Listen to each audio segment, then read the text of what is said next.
Welcome, boys and girls. Today we are back to subtraction using the takeaway number line method. Yesterday we started subtracting by hundreds on the number line, and so today we're going to begin by reviewing that and practicing it.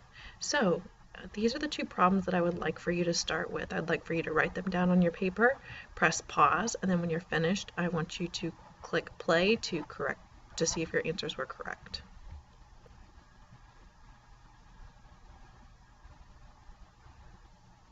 All right, here are your answers to the problems. Go ahead and check to see if you have the same answers.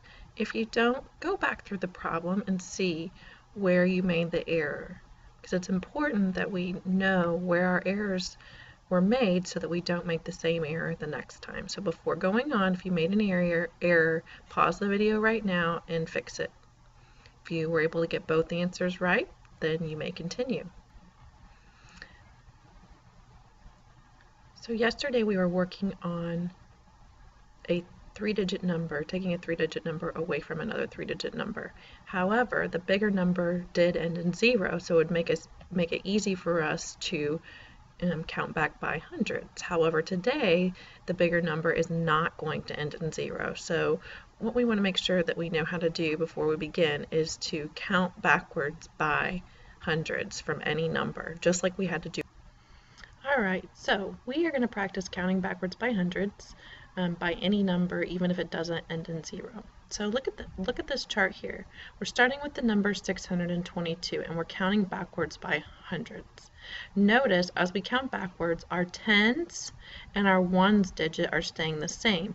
It is our hundreds digit that is decreasing. So we say 622, 522, 422, 322, 222, 122. Uh-oh, we have no more hundreds, so we drop up the 100 and we just have 22.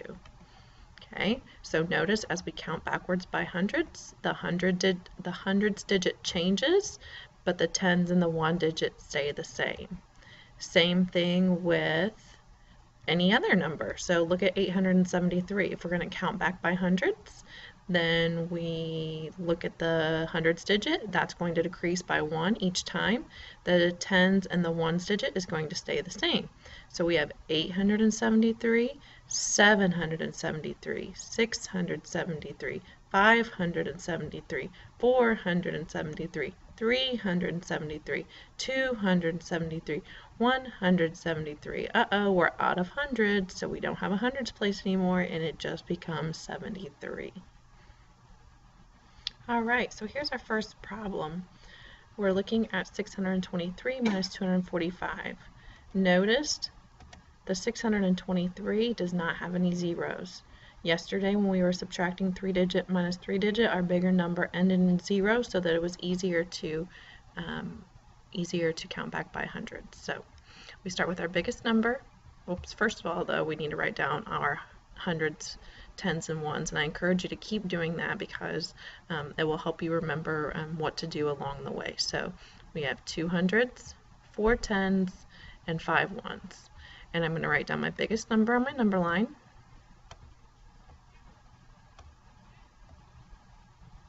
All right, and now I'm going to go back 2 hundreds. So 1, 2. And I'm going to keep writing my 100 above the number line.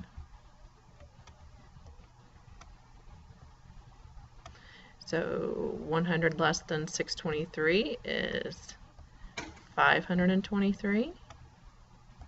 Notice it's my hundreds digit that changes. My tens and the ones stay the same. So then my hundreds digit is going to change again. So this one was 5, so my hundreds digit here will be 4. My tens and my ones will stay the same, so again I have 23. So now I'm done with the hundreds. I'm ready to move on to the tens. 1, 2, 3, 4. I'm going to write 10 above it so that I don't get confused.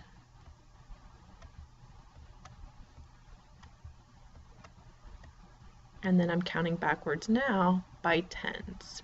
So that tens place is going to be the one that changes, that 2.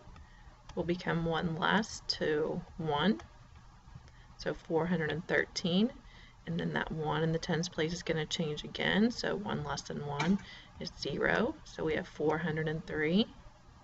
Now we've got to move to the next, to the 100 below, because we're at 0 here, so we would have 393, and then 383. So now I have completed my 4 tens. Now I'm ready for my 5 ones. I don't have much room here, so just like I showed you earlier, I'm just going to draw my arrow for my 383 here, and I'm going to put my 383 down.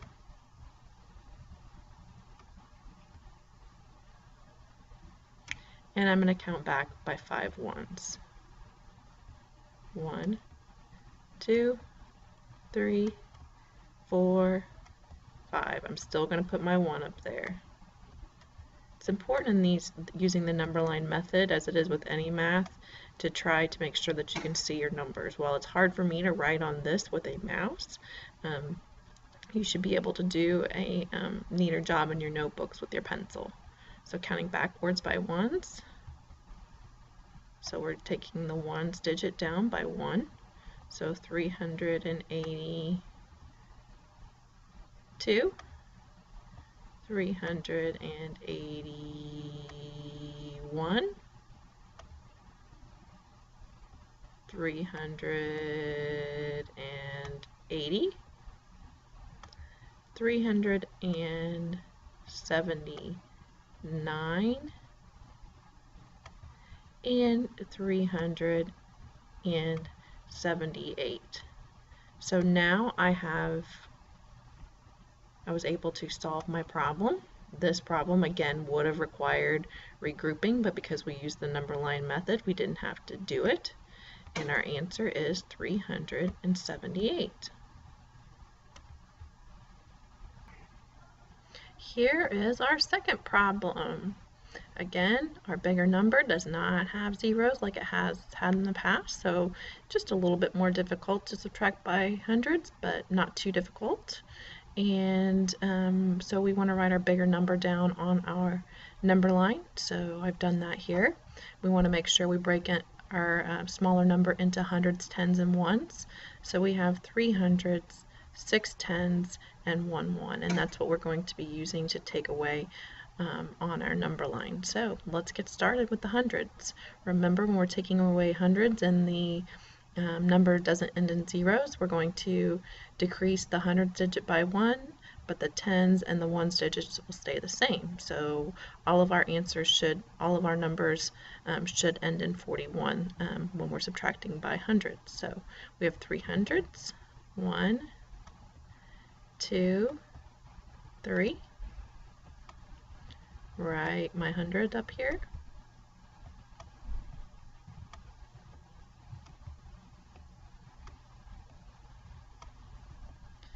Now I'm going to count backwards by hundreds. Again, my hundreds digit will decrease by 1, so I have 7.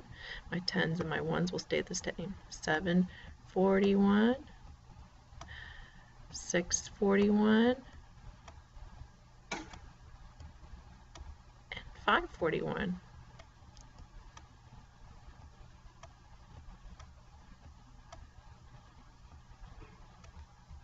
Alright, my hundreds are finished. Now I have 6 tens, so I'm going to have 1, 2, 3, 4, ooh, I'm getting close here, 5, and 6. I'm not sure if I'm going to have enough room here. I don't think I'm going to, so I'm going to erase that. I'm not going to try to fit that in there because I want to make sure that I can read my math. So, just like we've done before, I'm going to take my 541 and move it down here to do my tens so that I can make sure that I have enough room.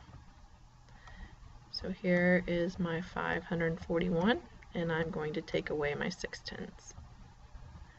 1, 2, 3, 4, 5, 6. And I'm going to write my tens up there.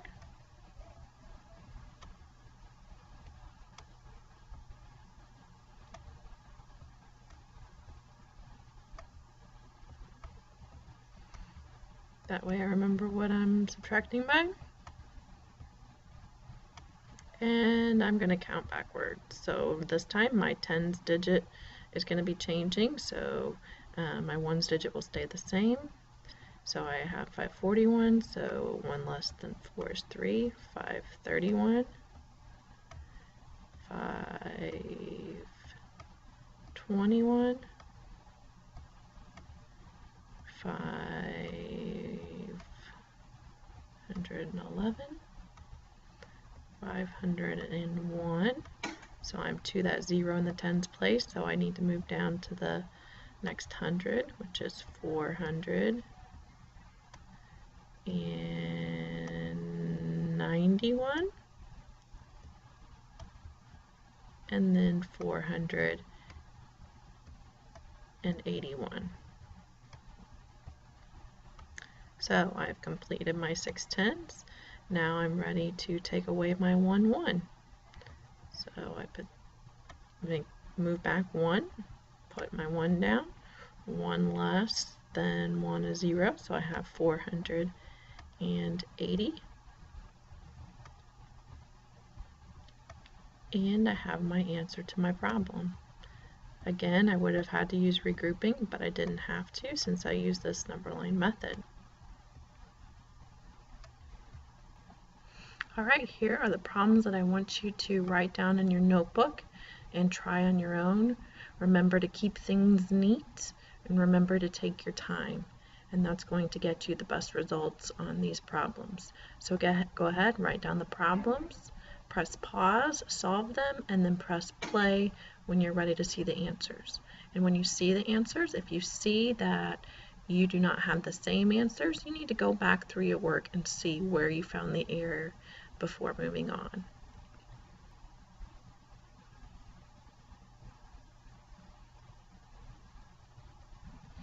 Alright, here are your answers.